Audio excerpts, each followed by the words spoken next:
Well, today I'm going to talk about my experiences of driving in the Philippines.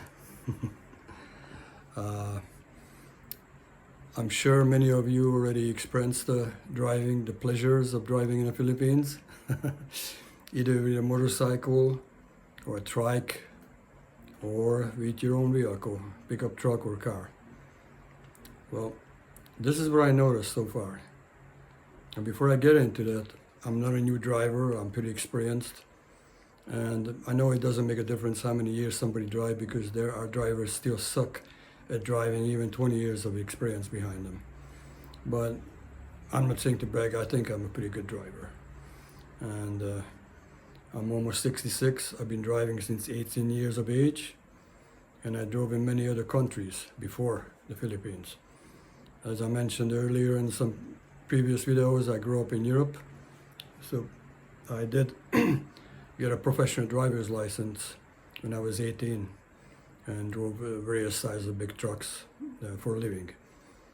Then I moved to Germany. I also drove in Germany, sometimes trucks and also many different kinds of vehicles. But anyway, the traffic is different in Germany compared to Hungary, a little bit different rules. And very fast drivers in Germany. Now, when I went to America, it's again different. Some of the rules are a little different. But most of the signs in Europe and in America are very visible, like traffic signs, of course, and road conditions. Now, in the Philippines, I already noticed when I came to visit that depend of the city, how much money they're willing to put out to road construction, but many of the roads, some places are amazingly good, but some places it's like, whew, like a war zone just happened. And it's been like that for years. Nothing practically got fixed. A little bit of patching here and there, but it's still not good at all.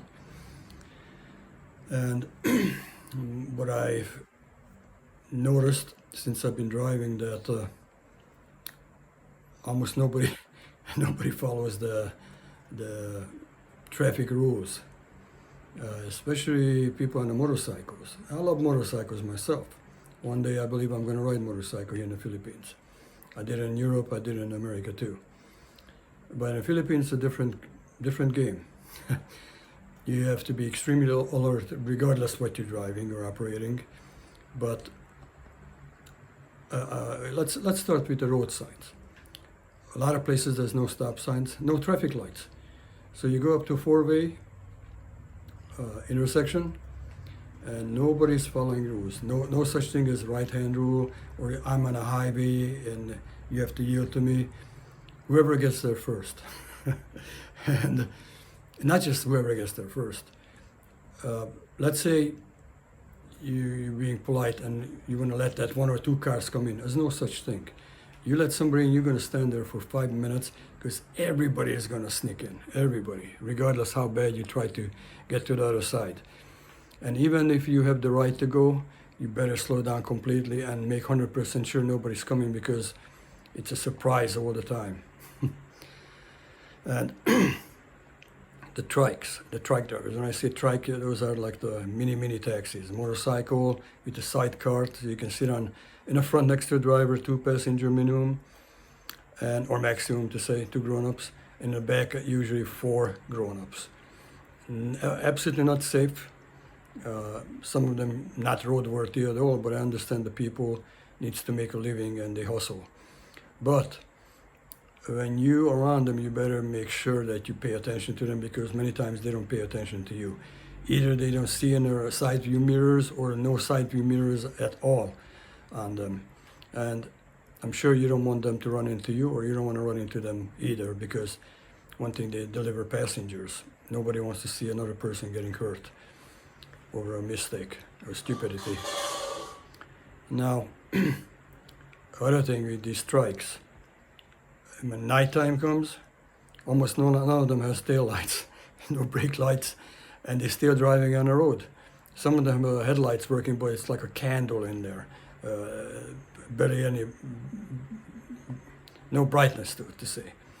And again, you really have to watch them because if you go out of the city on off-roads and you pass somebody, I mean, you can just run into them because you don't see them, you know. Same thing with the motorcycles. Most of the common motorcycles here, I would say scooters, about between 125 or 100 cc to 155 cc. And they go like mosquitoes flying around you real fast. I noticed many times at nighttime, no taillights. Many of them has just a headlight, but some of them has nothing. And 3-4 persons sitting on it. No helmets, flip-flops on them, and not even a license plate. So if something would happen, you can't even write down the license plate because there's no license plate. And many of them, the way they come out, I'm not making this video to mock the people. I'm just talking about reality. And many of them very good drivers. So I'm not just saying that everybody is a bad driver, but many of them really horrible. Either they don't have driver's license, or they never went through a proper training, you know, like a, what the heck it's called, like before you get your driver's license, you have to have somebody next to you who's experienced and teach you, or get a driving instructor who teach you. I think it's not happening here really. I see a couple cars here and there with student driver, it says, but most of the people, I truly believe, I don't know what percentage to say, but has no driver's license. Now sometimes they come from a side road, entering into a highway. Most of the time it's motorcycles. Not even looking to the left side on an oncoming traffic, just zoom out. Now it's up to you how you're going to avoid that accident. And we wouldn't even lift up their hand to say, hey, I'm sorry, or something. Nope. Now I notice also, sometimes cars come out, cut you off, when they have to actually yield to you. And now why they do it, but they drive like a snail. They can't pass them because right in the center of 2-lane road, they ride right in the center. And I notice if you try to pass them on the right side, what wouldn't be really the proper way to do it. They shouldn't be in a fast lane if they go that slow. But then they shift to the right. You want to go left, then you shift to the left. So many annoying things. You have to have very strong nerves here and patience. And the more you drive, the more experience you get to their driving habits. I also noticed the people who transport people, with like a shuttle bus, usually Toyota or Nissan vans, you can fit like maybe even 16 people in them. They drive like maniacs. They're always in a big hurry, way over the speed limit. And the way they pass you is, let's say you get a continuous yellow line, single or double, they don't care. If they can pass you that way, that's the way they're going to pass you. Not just one car, sometimes they pass whole 10 cars in a row. Very illegal habit. And many times that's why they're in accidents. And I also notice thing, I wonder if you guys notice this. I don't want to believe it's just me. People who drive pickup trucks, especially Toyota Hilux, I don't know if I said it right, or Mitsubishi ones, and also SUVs. I think they think they're Formula One drivers. They always want to overtake. They never like to be behind anybody. Doesn't matter if you do the speed limit or over the speed limit. They still want to pass you. And some of them, the way they pass, you have to be really alert because they cut you off so close to the front bumper that, you know, you can lose your life. Other thing is road construction. Many places, I can only talk about where I live and what I experienced. But it's true because I actually made a video of this. It's going to be one of my next postings about showing real footage of the road conditions. In many places I noticed that, let's say, they have to open up a road for whatever reason, sewage problems or electrical or something underneath the road, cable is being laid or repaired. They bust up the road and they don't put cones out. Like in the United States, I noticed they put cones out even, I don't think I exaggerate, sometimes a mile ahead before it happens. So it's warning and signs. But here I noticed some places, you don't have to take my word, I said I got video on this, just some like branches, like palm tree branches, around a deep hole. Now, some of the holes are only knee deep, but still, if you drive into that, I'm going to use the word kilometers here because the cars show kilometers, not miles. Let's say you do 6 to 80 and you end up in a hole like that, you can very well flip over. And when you notice in the last second, you might not be able to stop. There's no warning. And the other thing, for example, let's say there's a road construction and the road narrows down so only one lane can go. Now, usually, this is what I'm used to in Europe and in America. They have one construction worker with a hard hat and a sign and a radio. The sign, turn it, stop, turn around, go. Now, they communicate with each other, one end to the other one. So let's say one end lets 20 cars or 50 or 100 cars, whatever is the number, let go through, and when they kind of, not that many, then he flips the sign and stop, so that traffic cannot come until the other one radio dispatch and say, okay, I'm clear now. But here it's not the case. Only one time you see, but the people didn't have radio. They had to really look far distance, and still we had a kind of mix-up. People coming on, head on us, and when we were let go in, and then you end up in a ditch halfway. So it's just crazy. Other thing what I noticed is when you see lots of motorcycles on the side of the road and trucks and cars, first I wondered what's going on, because sometimes they are rooster fights, and that's why they, on the side, it's all people either going and bidding on them or they have their own roosters to the competition. Over here it's legal to have rooster fights. But anyway, sometimes that's the case, that's why so many vehicles there. But most of the time, it's a checkpoint. The police is going to pull over randomly whoever they want.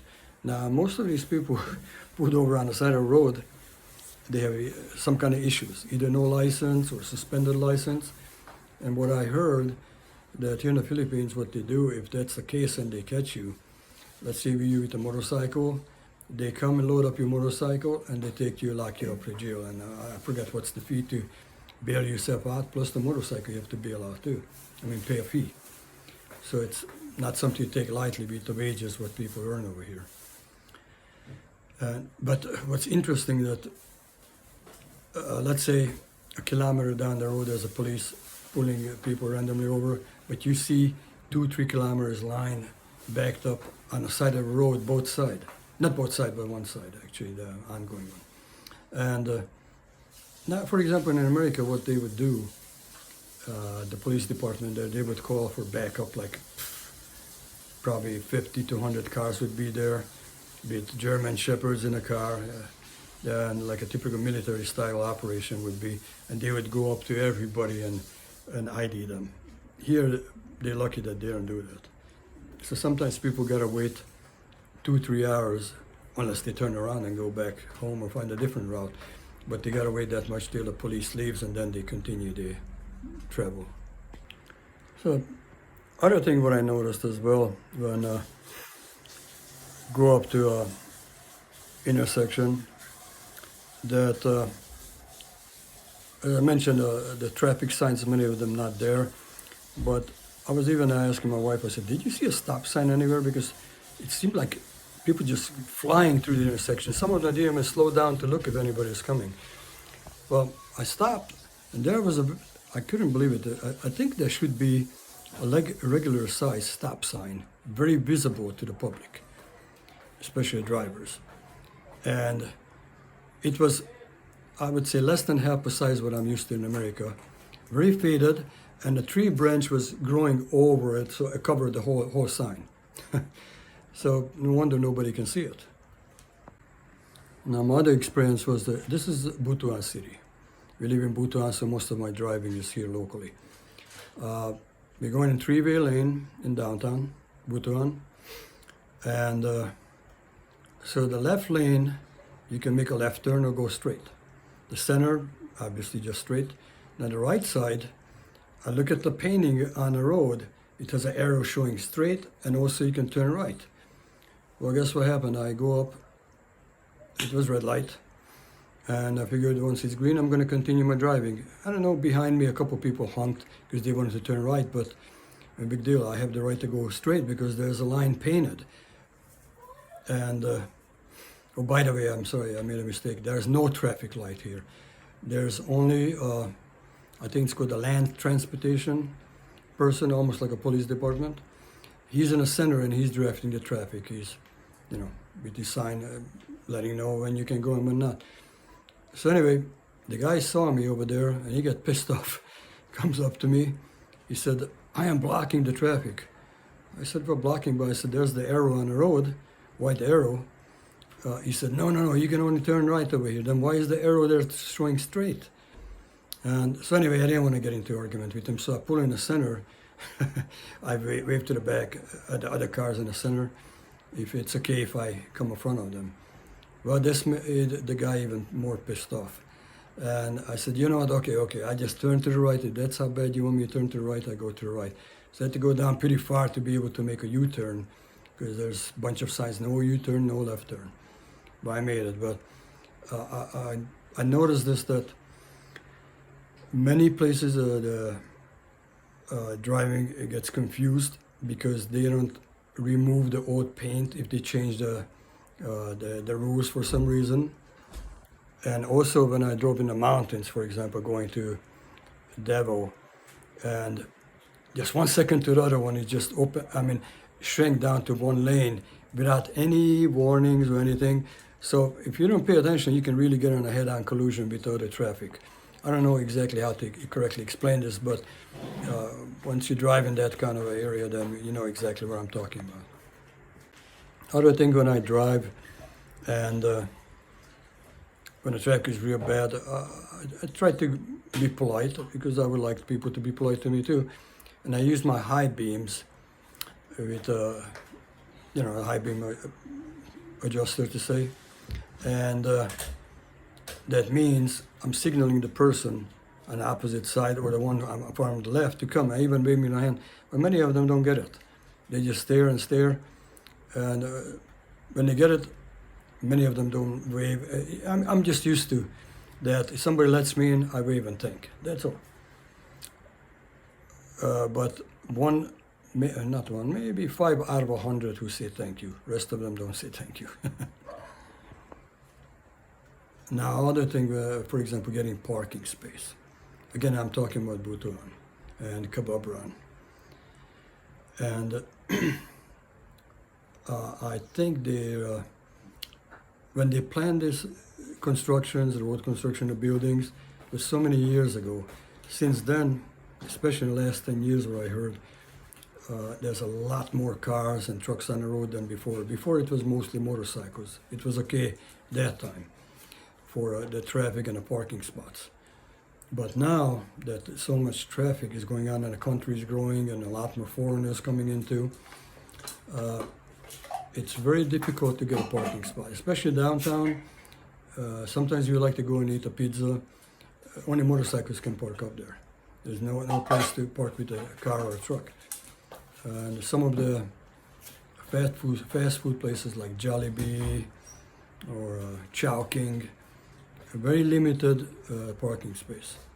You go to malls, they have a mall called SM. I like to go there, but it wasn't well designed outside. They should have built at least a 3-story parking garage. And sometimes you gotta drive around the whole building 4 or 5 times before you get a spot. Now, I think it's called Geshana, Old Mall. I like that one the best. It has a parking garage, up to 6 levels, I believe. And I never had a problem not getting a parking spot there. And then another one where we go to, there's actually 3 of them. It's considered the most popular here in Butuan. Robinson. I like that one. That one has side parking lots, front and in the back a huge parking lot, so don't have problems.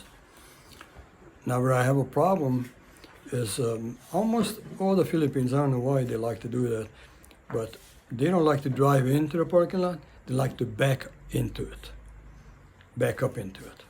And my concern is that, again, I'm not saying to bash any of the drivers, but a lot of them really not the best drivers. There's some good drivers and there's some really bad ones, just like in any other country. And that kind of concerns me when they back up, and I see when I come out of the store the angle who backed up. It's not straight in the parking lot and not in the center, but this close to your car. So I wondered how did the person come out of the door without banging into mine. So, you know, I'm trying to nitpick, but little bitty things, you know, it just bothers me, but it is what it is. And maybe one more final thought. When we drive in a city and let's say there's 10, 20 cars ahead of me and the same amount behind me, and on the right side the same thing going on in the outer lane, but somebody decides, let's say it could be a trike or a multi-cab. We call it multi-cab here. It's like a pickup truck, the long bed and a bench on each side, so you can sometimes fit in 16 people in it. It's like a cheaper way of being taxied around the city. Now, the multi-cab stops a lot of times and there's really not much room to pull over off the road, so they occupy a quarter of the road when they go on the edge.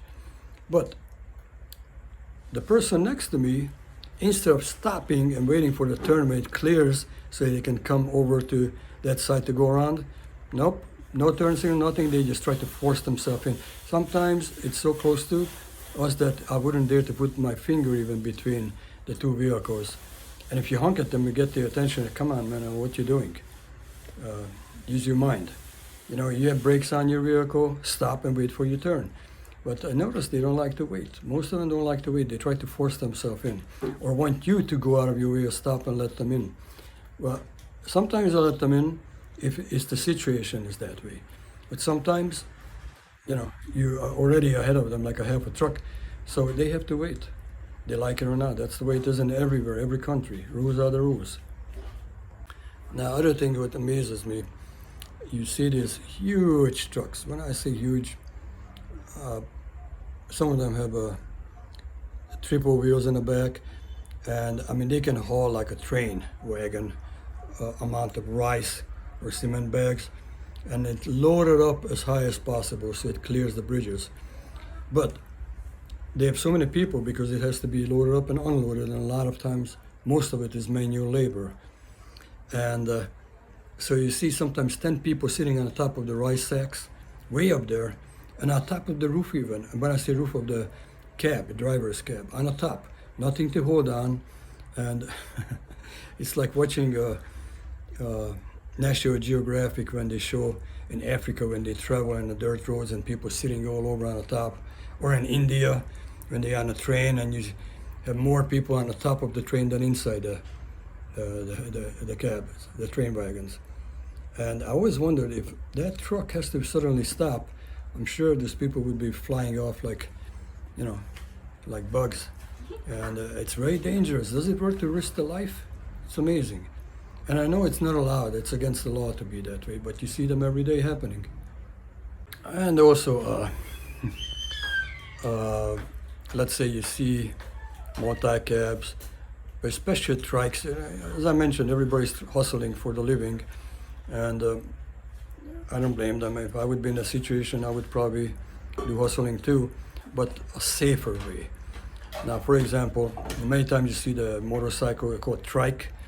I think the total length is not more than 6 feet from front end to the rear end. Now, they're so desperate to make money that sometimes people need things delivered to their home, like cement bags, and you see them way overloaded. The axle is bending out like crazy. You wonder which second is going to just break in half. And then one of the biggest concerns is when they haul pipes and construction material like rebarbs, but long ones. Some of them 20-meter long, so it sticks out in the front so far that it bends down and scrapes the road. You can see it sparking when they drive by the hose. And in the rear, it sticks out so far too, and no red flag, nothing on it, at least a warning sign that, hey, don't run into me. But I noticed that on pickup trucks too, when they deliver long materials. Many times you don't see a red flag on it, and it would be a horrible accident if somebody runs into that. you know, with their face or it runs through the windshield. It should be common sense. You know, you're in that kind of business, then keep a red flag behind the seat all the time, so you, with a little string, and you don't have a problem. Another thing, I see many families, they don't have a vehicle like a car or a truck to travel, so they have a motorcycle. Now what they do, that motorcycle becomes a family pickup truck a lot of times. I see it many times that 50 kilogram of rice and 150cc, 155cc scooter, 50 kilogram of rice, then a wife behind, then a little kid sit between a wife and a father, and another little kid is standing in the front, no helmet, no safety glass that maybe bugs don't go in a kid's face, and that's how they're going on the road. And you can see that motorcycle is being way down big time. But they gotta do what they gotta do, I guess. I know I said that was the final thought 5 minutes ago, but this is really the last one. And I'm not gonna make a video of this either. I'm just gonna bring this up. I'm sure most of you seen this who's been here for at least a half a year. Public urinating. In America, it doesn't matter how bad you have to pee. You pulled over on the side of the road, and even if you hide behind a truck or car, a cop sees you, that's it. It's a big problem. Here, it's okay.